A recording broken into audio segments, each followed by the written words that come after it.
The evolution of money. साथियों, आज मैं आपसे संपूर्ण मानव सभ्यता की एक ऊर्जा के बारे में बात करने जा रहा हूँ। एक ऐसी ऊर्जा जो पूरी मानव सभ्यता के जीवन को बदलने का सामर्थ्य रखती है और जिसके ना होने पर हमारा जीवन का संतुलन बिगड़ जाता है और उस ऊर्जा के होने पर हमारा जीवन खुशियों से भर जाता है। जी हाँ दोस्तों, मैं बात कर रहा हूँ रुपए, पैसे और लक्ष्मी की। रुपए, पैसे, लक्ष्मी को समृद्धि का रूप माना जाता है। आपने लक्ष्मी यानी पैसे के कई रूप देखे होंगे, जैसे भारतीय रुपया, अमेरिकी डॉलर, ब्रिटिश पाउंड, जापानी येन और यूरोप का यूरो। ये तमाम करेंसी लक्ष्मी का ही रूप है। इनमें से ज़्यादातर करेंसी कागज़ से बनी होती है। इन्हें हम अपनी आंखों से देख सकते हैं, अपनी जेब में रख सकते हैं, इन्हें हम छूकर महसूस भी कर सकते हैं। आप जिस भी किसी देश में जाते हैं, आपको उस देश की करेंसी इस्तेमाल करनी पड़ती है। और अब आपके रुपए ने एक ऐसा रूप ले लिया है जिसे आप देख तो नहीं सकते, परंतु उसका उपयोग पूरी दुनिया में कर सकते हैं, वो भी अपने घर बैठे। साथियों, रुपए का मतलब हम समझते हैं कि रोटी, कपड़ा और मकान, जिसके लिए हम सारी ज़िंदगी काम करते हैं और अपनी ज़िंदगी की आखिरी सांस तक। परंतु हमारे धर्मशास्त्रों में यदि रुपए की बात की जाए तो माना जाता है कि रुपए की परिभाषा जो हमारी भारतीय संस्कृति में है वो है धर्म, अर्थ, काम, मोक्ष। ये चारों भारतीय संस्कृति के चार आधार स्तंभ हैं। इन चारों स्तंभों में जो दूसरा स्तंभ वो है अर्थ। वैसे धन का स्वामी कुबेर को माना जाता है। अब हम इसी धन की अर्थ की परिभाषा को विस्तार के साथ समझते हैं, यानी कि पैसे के इस रूप को जो आज के समय हमारे पास है। दरअसल इसकी शुरुआत कैसे हुई, आज हम इस पूरी कड़ी को समझते हैं। साथियों, इस दुनिया में जब से मानव सभ्यता अस्तित्व में आई तो धन का जो पहला सिस्टम सामने आया वो था वाटर सिस्टम, यानी कि वस्तु विनिमय। साथियों, आज से 11,000 साल पहले लोग धन की जगह वस्तु विनिमय कर अपना काम चलाते थे। अर्थात लोग एक वस्तु दूसरे व्यक्ति को देकर उसके एवज में कोई दूसरी वस्तु लेकर अपना काम चलाते थे। परंतु इस प्रणाली में वस्तुओं का कोई मूल्य निर्धारण नहीं होता था। लोग वस्तुओं के आदान प्रदान में ऐसा महसूस करते थे। समय के साथ विकास क्रम में पैसे ने एक नया रूप लिया, वो थी कौड़ी, सीप इत्यादि आदि। अब लोग कौड़ियों से लेन देन करने लगे। आज से 5,000 साल पहले जब धातुएं प्रचलन में आई तो सोना, चांदी, तांबे और शीशे के सिक्कों का प्रचलन शुरू हो गया। ये सिक्के शताब्दियों तक प्रचलन में रहे। अलग अलग मुल्कों में अलग अलग समय में इन्हें स्वर्ण मुद्रा, असरफी, गिन्नी आदि नामों से जाना गया। विश्व का सबसे पुराना सिक्का लीडियम में बना। ये इलेक्ट्रॉन नामक धातु से बना था। इन सिक्कों में सबसे बड़ी परेशानी ये थी कि यदि इन्हें अधिक मात्रा में आदान प्रदान करना होता था तो इन्हें लाने ले जाने में बड़ी समस्या होती थी। इन सिक्कों को लाने ले जाने के लिए, इस समस्या से निपटने के लिए एक नया रास्ता, एक समय नया समाधान ढूंढा गया जिसने पैसे के स्वरूप को ही बदल दिया। और दोस्तों, वो था पेपर बॉन्ड। लगभग 1,000 साल पहले पेपर बॉन्ड को मानक बनाकर लोग पेपर बॉन्ड से आदान प्रदान करने लगे। ये बॉन्ड बड़े बड़े प्रतिष्ठित व्यापारी लोग उस बॉन्ड को जारी करने से पहले उस बॉन्ड की कीमत के बराबर स्वर्ण मुद्राओं को अपने पास रख लेते थे और अपने सिग्नेचर करके उसी कीमत का बॉन्ड जारी करते थे और लोग उस बॉन्ड के आदान प्रदान से अपना व्यापारिक लेन देन करने लगे। और कोई भी उस पेपर बॉन्ड को बड़े बड़े व्यापारियों को देकर स्वर्ण मुद्राओं में बदल सकता था। इसके बाद सन 1918 में एक नई करेंसी ने जन्म लिया, वो थी फिएट मनी, यानी कि गोल्ड स्टैंडर्ड बाई बैंक के रूप में आ गई। इसी के साथ एक नई प्रणाली का जन्म हुआ, वो थी बैंकिंग प्रणाली। इस प्रणाली ने देश में अलग अलग शहरों में सरकारों द्वारा बैंक खुलने लगे और लोग इन बैंकों के माध्यम से देश के किसी एक शहर से किसी दूसरे शहर में लेन देन में एक मध्यस्थ भूमिका निभाने लगे। अब कोई भी व्यक्ति किसी भी शहर से किसी भी दूसरे शहर के व्यक्ति को पैसा कहीं से कहीं भी ट्रांसफर कर सकता था और ये बैंक किसी भी देश की अर्थव्यवस्था की रीढ़ की हड्डी बन गए। तकनीकी क्रांति, ग्लोबल क्रांति ने व्यापारिक तौर तरीके बदल दिए। कंप्यूटर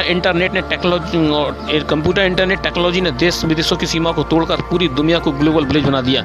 दुनिया के सारे बैंक कंप्यूटराइज हो गए और इस प्रणाली ने पैसे के लेन देन को डिजिटल प्रक्रिया में कन्वर्ट कर दिया और इस क्रांति ने रुपए के लेन देन की प्रक्रिया को सरल और तुरंत कर दिया। अब आप दुनिया के किसी भी देश से पैसा दुनिया के किसी भी दूसरे देश की बैंक के माध्यम से दुनिया के किसी भी व्यक्ति के खाते में तुरंत जमा करा सकते हैं कुछ ही समय में। दुनिया की सारी बैंकें इंटरनेट के माध्यम से अब इंटरकनेक्टेड हो गई। यहीं से दुनिया में एक नई क्रांति ने जन्म लिया और उस क्रांति ने पूरी दुनिया को बदल के रख दिया, वो थी डिजिटल क्रांति। दोस्तों, इस प्रणाली का सबसे लाभ ये हुआ कि बैंकों की बड़ी बड़ी लंबी लंबी लाइनों में घंटे खड़े रहने की बोरिंग मोबाइल प्रक्रिया से हमें छुटकारा मिल गया।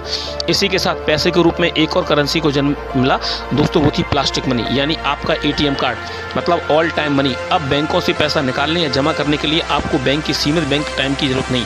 इन एटीएम कार्ड ने बैंकों की लाइनों को खत्म कर दिया। अब 24 घंटे 7 दिन कभी भी पैसा एटीएम मशीन से दुनिया की किसी भी बैंक की किसी भी एटीएम मशीन से निकाला जा सकता था। दोस्तों, इस नेट बैंकिंग प्रक्रिया ने मानवीय जीवन यात्रा में एक संघर्ष कार्य को सुलभ बना दिया।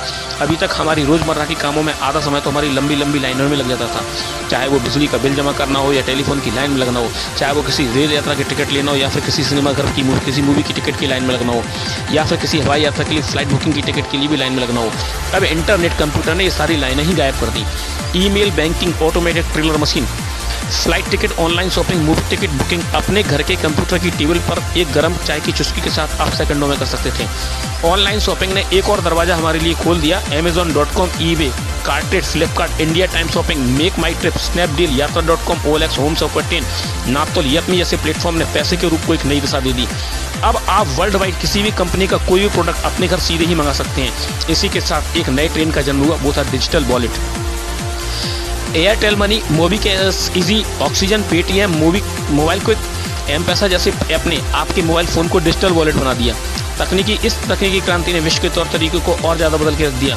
फेसबुक, व्हाट्सएप, इंस्टाग्राम, टेलीग्राम जैसे सॉफ्टवेयर ने समग्र विश्व की सीमाओं को तोड़कर ग्लोबल विलेज बना दिया।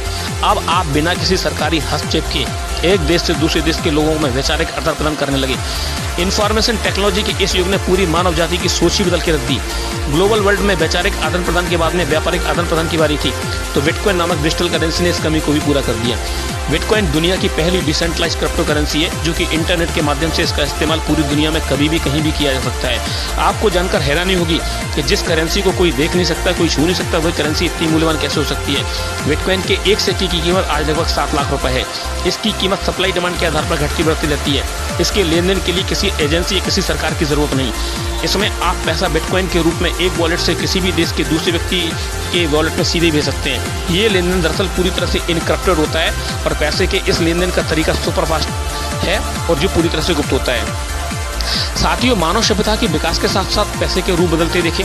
पहले वाटर सिस्टम आया, इसके बाद कौड़ी आई, फिर सिक्के आए, फिर पेपर बॉन्ड, क्रमशः fiat note, ATM, digital wallet, crypto currency. समय के साथ साथ इन पैसे में के रूप में इनका बदलाव हुआ। अब दोस्तों विचार करो, क्या आप वाटर सिस्टम पर आज काम कर सकते हो? नहीं कर सकते हो। क्या आप कौड़ी सिक्के या पेपर बॉन्ड पर आप काम कर सकते हो? नहीं कर सकते हो, क्योंकि समय के साथ साथ पैसे के रूप में बदलाव हुआ। अब साथियों, कल्पना कीजिए कि आने वाले समय में अब पैसे का क्या रूप होने वाला है। यदि आपने आने वाले समय कल के विजन को देख लिया, तो आपको दुनिया की कोई भी ताकत अमीर बनने से रोक नहीं सकती, और यदि नहीं समझा तो गरीबी का चक्र हम तोड़ नहीं पाएंगे। आज का समय डिजिटल युग है। सारी दुनिया धीरे धीरे डिजिटलाइजेशन में प्रवेश करती चली आ रही है। इसके बावजूद हम पैसों को नोट के रूप में बैंक में अपना डिपॉजिट करना चाहते हैं। और अब क्या आप अपने लॉकर में रखे हुए नोटों के बंडल को सुरक्षित पाते हैं? तो दोस्तों समझ लो, सरकार ने कह दिया है कि चाहे जितना भी पैसा आपके अकाउंट में पड़ा हो, यदि कोई वित्तीय संकट आता है तो आपके अकाउंट में केवल 1 लाख रुपए ही सुरक्षित है। रही बात आपके घर की तिजोरी में रखे हुए नोटों के बंडल की, तो दोस्तों समय गवाह है कि पिछले वर्षों में नोटबंदी के समय 500 और 1000 के नोटों को हमने रद्दी के टुकड़ों में बदलते हुए देखा। जिस प्रकार ऊर्जा को कभी नष्ट नहीं किया सकता, परंतु उसका रूप बदला जा सकता है, उसी प्रकार पैसा भी एक ऊर्जा है जो कभी नष्ट नहीं होगी, परंतु समय के साथ साथ उसका रूप जरूर बदलता रहेगा। अब दोस्तों इस गेम को समझते हैं कि अगर आपने आगे पैसे को पैसा समझा, तो आप पैसे के चक्कर में घूमते रहोगे, लेकिन क्या पैसा कभी आपके पास आएगा नहीं। लेकिन आपने अगर पैसे को एक ऊर्जा समझा, तो पैसा भविष्य में कोई भी रूप बदले, मगर वो आपके पास ही आएगा और आपको दुनिया की 10% की आबादी में शामिल कर देगा। साथियों, अब जरा इस पहलू को भी समझते हैं। इस दुनिया की 10% की आबादी के पास में 90% पैसा है। बाकी 90% लोग इस धरती पर रहते हैं, उनके पास मात्र 10% मनी है। ये 90% की आबादी जो सालों से संघर्ष कर रही है, परंतु उसे फाइनेंशियल सिक्योरिटी आज तक नहीं मिल पाई। ऐसा क्या हुआ कि दुनिया की 10% की आबादी, उन्होंने इस पैसे के विज्ञान को समझा। उन्होंने समझा कि पैसे को पाने के लिए पहले पैसे के लिए वित्तीय बुद्धि चाहिए। इसका मतलब फाइनेंशियल एजुकेशन। उन्होंने पैसे को ऊर्जा समझा और इस ऊर्जा को आत्मसात कर लिया, तो पूरी दुनिया की 90% की आबादी का पैसा अपने नाम करा लिया। वहीं दूसरी ओर इस दुनिया की 90% की आबादी जो लगातार मेहनत करती चली आ रही है, पैसा कमाने के लिए दिन रात एक कर रही है, मगर इन लोगों को आर्थिक आज़ादी आज तक नहीं मिली। अगर इस दुनिया में इस 90% वाली आबादी को कहीं से दौलत मिल भी जाए, तो वो उसे संभाल नहीं पाती है। आपने देखा होगा, कुछ लोगों की लॉटरी लग जाती है, कुछ लोग कौन बनेगा करोड़पति ऐसे प्रोग्राम के माध्यम से करोड़पति बन जाते हैं, मगर कुछ सालों के बाद वो फिर से उसी ज़िंदगी में पहुँच जाते हैं जहाँ पर वो पहले से थे। क्या हुआ? उन्हें जो दौलत मिली थी वो क्यों चली गई? इसका मतलब पैसे को रोकने के लिए पैसे की समझ चाहिए, जो इस 90% की आबादी के पास नहीं है। इसका मतलब साफ है कि हमारे पास पैसे से भी ज़्यादा ज़रूरी है वित्तीय बुद्धि। यदि आपके पास फाइनेंशियल एजुकेशन है, वित्तीय बुद्धि है, तो पैसा आपके पास अपने आप आ जाएगा। दोस्तों, इस पैसे के विज्ञान को एक और तरीके से समझते हैं। हम दुनिया के किसी भी प्रोजेक्ट में काम करें, मगर हम पैसे को अपने देश की करेंसी के रूप में अपने बैंक के अकाउंट में चाहते हैं। दोस्तों अगर आप ऐसा सोचते हैं तो हम दोस्तों बहुत बड़े भ्रम में जी रहे हैं। चलिए दोस्तों इस बात को भी समझ लेते हैं। दोस्तों हिंदुस्तान के अंदर सन 1980 के दशक में हमारे 100 रुपए की जो वैल्यू थी उतनी वैल्यू 100 रुपए की आज नहीं है। इसका मतलब सन 1980 के दशक में 100 रुपए में जो भी सामान हम लेके आते थे, आज के समय में महंगाई बढ़ी और आज उसी 100 रुपए में हम बहुत कम सामान लेके आते हैं। इसी प्रकार यूएसए में 1980 के दशक में $100 की जो कीमत थी, आज के टाइम में उस $100 की वैल्यू कम हो गई है। तो वहाँ भी महंगाई के साथ बढ़ते हुए टाइम में पैसे की वैल्यू कम होती जा रही है। यानी दुनिया में जितने भी देश हैं, उन देशों में जितनी भी करेंसियाँ, उन देश की करेंसी समय के साथ साथ उनकी वैल्यू घटी है। अब दोस्तों जरा बात करते हैं बिटकॉइन की। बिटकॉइन भी एक करेंसी है। सन 2009 में एक बिटकॉइन की कीमत 9 रुपये थी, परंतु आज वही बिटकॉइन सन 2020 में उसकी वैल्यू 7 लाख रुपए हो गई। तो आज वो दुनिया की सबसे मूल्यवान करेंसी होगी। दोस्तों जितना पैसा आपने सन 2009 में अपने बैंक के खाते में रखा था, अगर उस समय उसी समय उतने रुपए की कीमत की अगर आपने कहीं बिटकॉइन खरीद के रखे होती तो आज उसकी कीमत अरबों खरबों में होती। साथियों आज की सारी दुनिया क्रिप्टो करेंसी के पीछे भाग रही है। बिटकॉइन, इथेरियम, लाइटकॉइन, कैशकॉइन, जहाँ देखो कॉइन ही कॉइन नजर आ रहे हैं। दोस्तों क्या लगता है कि अब पैसे बिटकॉइन या क्रिप्टो करेंसी में है? अगर दोस्तों आज आप ऐसा सोचते हैं तो आज आप फ्रेक भ्रम में जी रहे हैं। दोस्तों बिटकॉइन में पैसा जब था जब उसकी कीमत 9 रुपये थी, लेकिन जब उस समय हमें पैसे के रूप में बिटकॉइन की परख नहीं थी, परंतु जब हमें समझ आई तो वो बिटकॉइन आज 7 लाख का हो गया। दोस्तों अब एक और करेंसी आपके सामने है। अगर आपने आज के समय उस करेंसी के उस रूप को देख लिया, उसकी परख आपको सही समय पर आ गई, तो आप अपने परिवार की आने वाली पीढ़ियों में युग पुरुष के रूप में जाने जाओगे और आने वाला जमाना भी आपको याद करता रहेगा। लेकिन दोस्तों अगर आपने ये मौका छोड़ दिया तो साथियों आप अपने आप को कभी माफ़ नहीं कर पाओगे और इतनी सस्ती सफलता ज़िंदगी में शायद ही कभी आपको मिले। दोस्तों आने वाला भविष्य किस ओर जा रहा है? पैसा फिर से एक नए रूप को लेने की तैयारी कर रहा है। अब जरा इसको भी समझ लेते हैं। साथ ही ये जो दुनिया की 90% की आबादी जो पीढ़ियों से मेहनत कर रही है आर्थिक आज़ादी पाने के लिए, दुनिया की इस 90% वाली आबादी में से 10 से 15% लोगों को दुनिया की 10% वाली आबादी में शामिल करने का मिशन है नीव का, यानी कि new economic collision of the world. यही तो सपना है मिस्टर एंड्रयू फेडरोस खुबरातों का। हम दुनिया की 90% वाली आबादी के आर्थिक आज़ादी के लिए काम कर रहे हैं। नीव सन 2011 से इस ग्रांड प्रोजेक्ट पर काम कर रहा है। नीव को इस बात को अच्छी तरह से जानता है कि यदि दुनिया की गरीबी वाली आबादी को आर्थिक आज़ादी दिलानी है तो हमें पैसे की ज़रूरत नहीं, हमें ज़रूरत है फाइनेंशियल एजुकेशन की, वित्तीय बुद्धि की, पैसे की परख की। क्योंकि दोस्तों जहाँ लक्ष्मी होती है वहाँ सरस्वती कभी नहीं आती, परंतु दोस्तों जहाँ सरस्वती होती है वहाँ स्थिर लक्ष्मी, अष्टलक्ष्मी के साथ, स्थायित्व के साथ विराजमान हो जाती है। API academy of private investor सन 2011 से इस दिशा में काम कर रहा है। एपीआई के दरअसल 3 पिलर हैं: फाइनेंशियल एजुकेशन, को ownership, business opportunity. Financial education के माध्यम से लोगों का माइंड डेवलप किया जाता है। Level 1, level 2 MLCI master of financial organisation के माध्यम से हम लोगों के अंदर कैश फ्लो की परख आती है कि पैसे को सही समय, सही दशा, सही वेग से फ्लो किया जाए तो हमारा पैसा दौलत के रूप में कन्वर्ट हो जाता है। एपीआई का जो दूसरा पिलर है वो है CRU यानी क्रिप्टो यूनिट प्रोग्राम। ये CRU क्या है जरा इसको समझ लेते हैं। हमारा क्रिप्टो यूनिट प्रोग्राम दुनिया का पहला ऐसा प्लेटफॉर्म है जिसमें दुनिया के 20 टॉप मोस्ट प्रॉफिटेबल सेक्टर में आज के ज़माने की world wide top most 65 companies में पैसे को डिस्ट्रीब्यूशन किया जाता है। ये सारी कंपनी हमें 2 तरह से लाभ देती हैं। पहला फ़ायदा तो ये कि ये एवरी मंथ जो भी प्रॉफिट जनरेट करती हैं उस प्रॉफिट में 8 से लेकर 35% प्रॉफिट हर महीने प्रॉफिट बोनस के रूप में हमें बांटती हैं। जिसके पास जितने भी CRU जितने यूनिट है उतना बोनस उन्हें मिलता रहेगा और ये देती रहेंगी सारी जिंदगी, जनरेशन टू जनरेशन और पीढ़ी दर पीढ़ी, और वो भी बढ़ते हुए क्रम में। और बाकी का 65% का प्रॉफिट पैसा फिर से हमें CRU के उसी पोर्टफोलियो में दोबारा रीइन्वेस्टमेंट करेंगे। यानी हर महीने ये 65% पैसा हर महीने रीइन्वेस्टमेंट होता जाएगा, जिससे हमारी कैपिटल बढ़ती जाएगी और बढ़ती जाएगी साथ में हमारी CRU की वैल्यू। आने वाले समय में ये CRU आपका एक एसेट बन जाएगा। दोस्तों CRU की बढ़ती हुई कीमत के साथ इसके पीछे जो प्रॉफिट बोनस मिलेगा वो भी बढ़ते हुए क्रम में आता जाएगा और प्रॉफिट बोनस भी आपको जनरेशन टू जनरेशन, पीढ़ी दर पीढ़ी मिलता रहेगा। इसी के लिए तो हम काम कर रहे हैं। यही है आज़ादी, आर्थिक आज़ादी, यानी कि फाइनेंशियल फ्रीडम। दोस्तों यानी कि पैसा, यानी कि काम करो एक बार तो पैसा मिलेगा बार बार। दोस्तों हमारा CRU एक दिन बिटकॉइन के पीछे छोड़ देगा। आज सारी दुनिया बिटकॉइन के पीछे भाग रही है, क्रिप्टो करेंसी के पीछे भाग रही है।